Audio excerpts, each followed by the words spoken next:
आज का बाइबल का वचन सामुएल का पहला ग्रंथ अध्याय 9 वचन 1 से 4, 17 से 19 और अध्याय 10 वचन 1।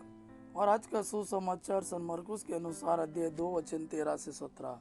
सामुएल का पहला ग्रंथ अध्याय 9 वचन 1 से 4, 17 से 19 और अध्याय 10 वचन 1।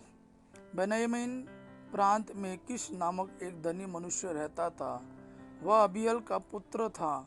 अबीएल सरोर बकरोत का और बकरोत अफिया का पुत्र था। किश के साउल नामक एक नौजवान और सुंदर पुत्र था। इजरायलियों में साउल से सुंदर कोई सुंदर नहीं था। वह इतना लंबा था कि उसका सिर और उसके कंधे दूसरे लोगों के ऊपर हो जाते थे। किसी दिन साउल के पिता किश की गदहिया भटक गई थी। उसने अपने पुत्र साउल से कहा, किसी नौकर के साथ गदहियों को खोजने जाओ। साउल ने एफ्राइम का पहाड़ी प्रदेश और शालीशा प्रांत पार किया, किंतु गदहियों का पता नहीं चला। इसके बाद वे शालाइम प्रदेश और बेन्यामीन प्रदेश पार कर गए, किंतु वहां भी गदहिया का पता नहीं चला। सामुएल ने जैसे ही साउल को देखा, प्रभु ने उसे यह सूचना दी, यह वही है जिसके विषय में मैं तुमसे कह चुका हूँ। यही मेरी प्रजा का शासन करेगा। साउल ने फाटक पर सामुएल के पास आकर कहा, कृपया मुझे यह बता दे कि दुष्ट का घर कहाँ है। सामुएल ने साउल को उत्तर दिया, मैं ही दुष्टा हूँ। मेरे आगे पहाड़ी पर चढ़ो। तुम आज मेरे साथ भोजन करोगे।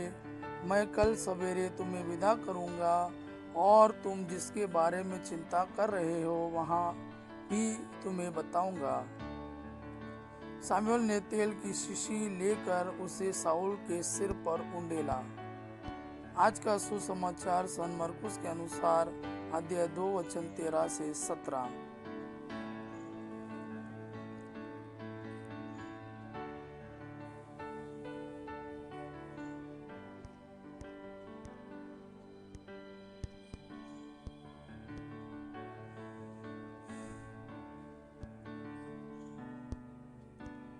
ईसा फिर निकलकर समुद्र के तट गए। सब लोग उनके पास आ गए और ईसा ने उन्हें शिक्षा दी। रास्ते में ईसा ने अल्फई के पुत्र लेवी को चुंगी घर में बैठा हुआ देखा और उससे कहा, मेरे पीछे चले आओ। और वह उठकर उनके पीछे हो लिया। एक दिन ईसा अपने शिष्यों के साथ लेवी के घर भोजन पर बैठे। बहुत से नाकेदार और पापी लोग उनके साथ भोजन कर रहे थे, क्योंकि वे बड़ी संख्या में ईसा के अनुयायी बन गए थे। जब फरीसी दल के शास्त्रियों ने देखा कि ईसा पापियों और नाकेदारों के साथ भोजन कर रहे हैं, तो उन्होंने उनके शिष्यों से कहा, वे नाकेदारों और पापियों के साथ क्यों भोजन करते हैं। ईसा ने यह सुनकर उनसे कहा, निरोगियों को नहीं, रोगियों को वैद्य की जरूरत होती है। मैं धर्मियों को नहीं, पापियों को बुलाने आया हूँ। यह प्रभु का वाणी है। प्रभु को धन्यवाद। आबा पिता की महिमा और पुत्र यीशु का प्रेम आप पर सदा सर्वदा बना रहे। आमीन।